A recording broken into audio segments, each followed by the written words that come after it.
കരണവക്കീലാണ് നമ്മളെ അദ്ദേഹത്തിന് സ്വീകരിക്കുന്നതാണ് കരണവക്കീലാട്ടോ നമ്മളതിൽ മെക്സവനിലേക്ക് ഇന്ന് ഹൈക്കോടതിയിലേക്ക് പോകേണ്ട ആവശ്യം ഇന്നലെ നാളെ മുതൽ വരും. ഇന്നലെ ഞാൻ പറഞ്ഞു വന്നു പോയിക്കോളെ.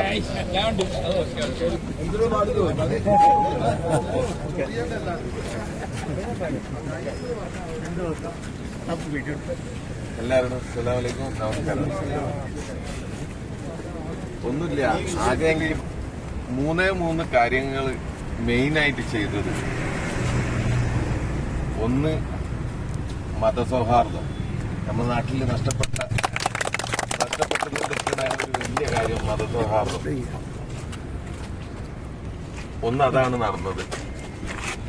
രണ്ടാമത്, ഒരു മുതലാളി ഒരു തൊഴിലാളിനോട് എങ്ങനെ ഉണ്ടാവണം അത് നമ്മൾ ജനങ്ങൾക്ക് കാണിച്ചു കൊടുക്കും.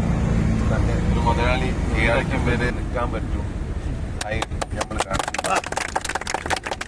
മൂന്നാമത്, ഒരു വാക്ക് എന്ന് പറഞ്ഞ സാധനം ചെറിയ അക്ഷരം, പക്ഷെ അത് പാലിക്കാൻ ഭയങ്കര പ്രയാസം.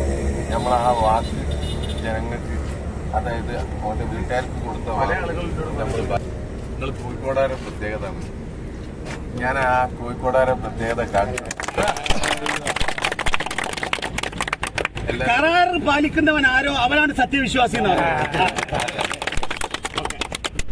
എല്ലാവരും അപ്പൊ നാളെ മുതൽ വരിക, നമുക്ക് ഇതൊക്കെ ഒന്ന് കുറയ്ക്കണം.